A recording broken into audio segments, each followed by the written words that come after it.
talak tuh ada dua kan, ada yang kinayah, ada yang sorih. Kinayah itu yang bahasa sampir-sampir, pulang sono lo ke mak lo. Nah itu ada juga yang bilang itu udah masuk talak. Tapi ada yang bilang enggak, talak itu sorih, harus saya menceraikan kamu. Ketika suami mentalak daripada istri, sebetulnya istri itu sudah tidak punya kewajiban lagi terhadap suaminya. Artinya istri tidak punya kewajiban untuk melayani si suami. Nah, kecuali memang ada pernyataan rujuk daripada suami dan itu diiyakan oleh istri. Namun ketika suami menyatakan rujuk kemudian istri itu tidak mau, ya tidak bisa dipaksakan. Jadi kedua-duanya ini harus ridho sama ridho. Assalamualaikum warahmatullahi wabarakatuh. Bismillahirrahmanirrahim. Allahumma sholli ala sayyidina Muhammadin wa ala alihi wa sahbihi ajma'in, amma ba'du. Allahumma ja'alna min ahlil khairi was sa'adah fid dini wad dunya wal akhirah. Setidaknya setiap kamu menonton konten saya mendapatkan doa yang baik dari seorang muslim. Saya ini muslim. Saya yakin juga penyimak konten saya adalah orang-orang Islam. Kita saling mendoakan. Semoga kita di dunia ini menjadi orang-orang yang berbahagia, di akhirat menjadi orang-orang yang beruntung. Mungkin kamu tidak dapat manfaat dari konten saya, setidaknya mendapatkan doa. Amin, Allahumma amin. Kalau kita perhatikan dua cuplikan tadi, saya kira kalian sudah tahu yang pertama itu suara siapa. Sebetulnya tidak terlalu penting menanggapi itu, tetapi saya lihat itu diupload oleh channel besar ya, 7,4 juta lebih followernya atau subscribernya, dan yang nonton hampir 1 juta ya, atau 888.000 lebih. Dan informasinya itu dua-duanya itu kurang tepat ya, karena ini bicara masalah fikih. Jadi yang pertama, cara menjelaskan talak antara talak yang soreh dengan kinayah itu adalah kalau talak soreh, yaitu redaksinya memang tidak ada penafsiran lain tetapi memang talak, seperti saya menceraikan kamu, maka itu jadi talaknya walaupun kamu tidak berniat. Jadi as-soreh itu la yahtaju ila niat. Kamu tidak perlu berniat mentalak, kalau sudah mengucapkan talak ya talak. Tapi kalau kinayah, bukan kata ulama ada yang bilang terjadi talak, bukan begitu cara menjelaskannya. Kalau kinayah, yaitu ungkapan-ungkapan yang ihtimal. Ihtimal ini maksudnya adalah bisa mungkin bermaksud talak, bisa tidak, atau bahasa kita itu kiasan ya. Seperti ya, sudah mulai sekarang kamu pulang ke rumahmu, mulai sekarang kamu sudah bukan penduduk rumah sini lagi, atau mulai sekarang kamu sudah bukan keluarga saya lagi, atau mulai sekarang kamu sudah bukan ibu dari anak-anak saya, atau apalah. Bahasa-bahasa yang ada kemungkinan maksudnya adalah mentalak, maka ini butuh niat. Kalau kamu mengucapkan itu niatnya mentalak, maka jatuh talaknya. Kalau tidak mentalak, maka tidak jatuh, artinya tidak berniat.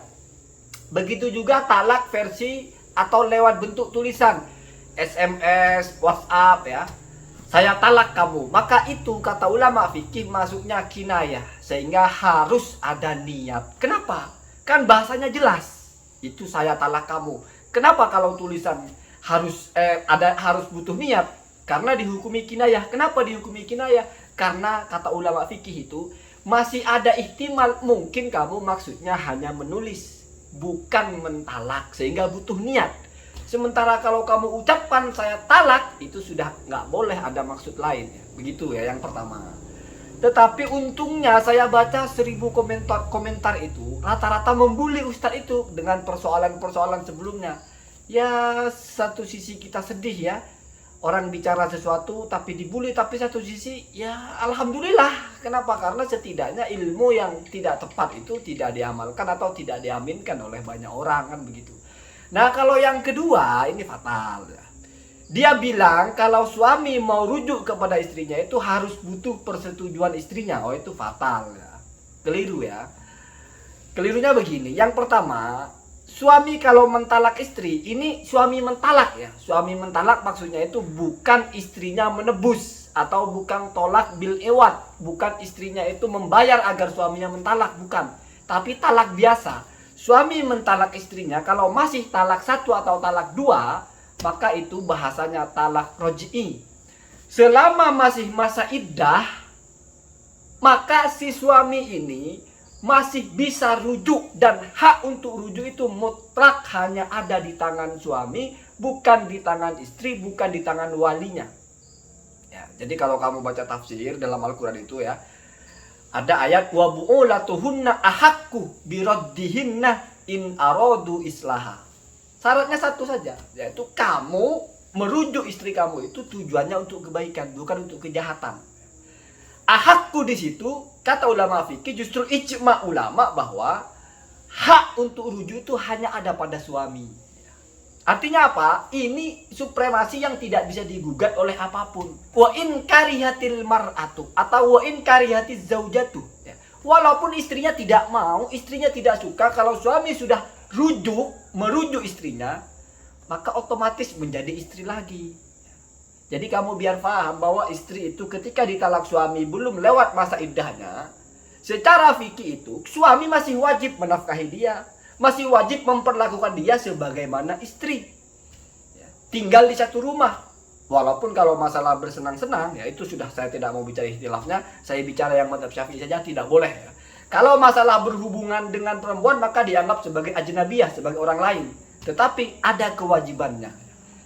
Maka kalau kamu mau dia jadi istri kamu lagi, kamu cukup bersaksi kepada dia.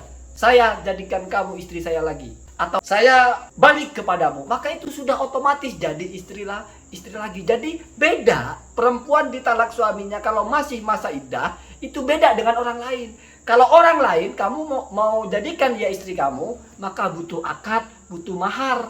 Kalau istri kamu yang kamu talak belum lewat masa iddahnya, tidak butuh akad, tidak butuh mahar. Jadi beda. Ya. Ahakku di situ maksudnya adalah yang paling berhak ya hanyalah suaminya. Artinya tidak butuh kerelaan istrinya, kecuali kalau talak bil iwad.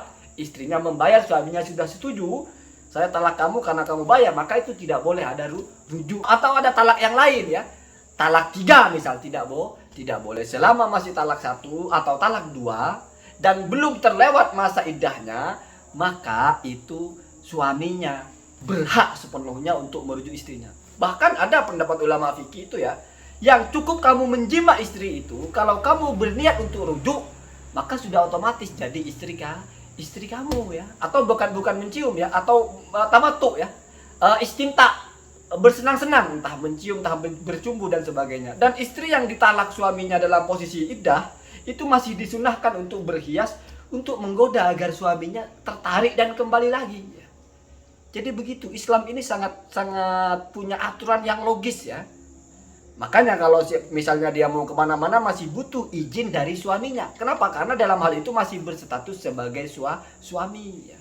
Walaupun tidak lalu boleh menjima dia, tidak lalu boleh melaksanakan sesuatu. Dan misalnya kamu menjima ya, kamu tidak dianggap seperti zina sehingga harus dihad. Kenapa? Karena hukum jima kamu itu mukhtalaf bainal fuqaha. Beda kalau kamu menjima orang yang tidak pernah ada ikatan, atau istri kamu itu sudah lewat masa iddahnya, maka sudah menjadi ajnabiyah, sudah menjadi orang lain. Kamu kalau mau menikah sama dia butuh mahar lagi, butuh saksi lagi, butuh wali lagi. Kalau rujuk nggak butuh siapa-siapa, cukup kamu ucapkan ya sudah selesai ya. Saya balik kepadamu atau saya jadikan kamu istri saya lagi, sudah selesai. Dan dalam Islam itu dianjurkannya seperti itu ya. Kecuali sudah punya alasan yang memang tidak bisa diganggu gugat, memang harus bercerai ya silakan. Pilihannya 2. Imsakun bima'ruf ya. Kamu jaga pernikahan kamu itu dengan cara yang baik, jangan menyakiti. Au tasrihun bi ihsan, atau kamu talak istri kamu itu tapi juga dengan cara yang baik. Dengan cara yang baik itu apa? Salah satunya ya memenuhi hak istri yang kamu talak selama masih dalam masa iddah. Kalau dalam pengadilan kita itu ada. Jadi kalau istri ditalak oleh suaminya itu selama masa iddah itu dia dapat suaminya wajib membayarkan nafkah untuk istrinya ya. Entah berapa hitungannya ya. Artinya kalau bicara fikih ya memang bukan sesuatu yang mudah. Saya heran banyak sekali orang begitu gampang bicara tentang fikih. Bahkan dengan hal yang paling berbahaya sekali. Perceraian, pernikahan itu berkaitan dengan kemaluan perempuan, berkaitan dengan dosa yang sangat besar, ya, di mana hukum asalnya adalah haram, ya, kecuali kalau ada pernikahan. Maka dalam hal ini itu sangat ketat, sangat berhati-hati ya. Beda kalau bicara yang lain, misalnya sah dan tidak sahnya sholat. Ya, ini kan masalah tidak sholat saja akhirnya. Kalau masalah zina, masalah pernikahan, kamu keliru di situ ya, maka terjadilah kamu berzina. Atau orang tidak berzina, kamu anggap berzina. Jadi kamu tidak tahu bahwa hukumnya itu sudah bukan zina karena sudah sah, tapi kamu anggap tidak sah pernikahannya, atau kamu anggap itu masih bukan suami istri. Karena istrinya menolak, terus suaminya rujuk, istrinya menolak, terus si suaminya maksa berhubungan, terus kamu bilang, wah kamu berarti berzina. Itu kan kacau. Semoga kita menjadi orang-orang yang pandai-pandai memilih lah. Di YouTube ini banyak. Kalau mau belajar agama, jangan dari orang yang tidak jelas ya. Kalau orangnya tidak jelas, ya seperti saya misalnya ya, setidaknya lihat dia bicaranya seperti apa ya. Sebut dasarnya atau tidak. Cuman kalau masalah ini sudah terlalu populer ya, hanya Ustadz itu mungkin keselio lidah atau mungkin tidak tahu ya. Semoga ada manfaatnya. Assalamualaikum warahmatullahi wabarakatuh.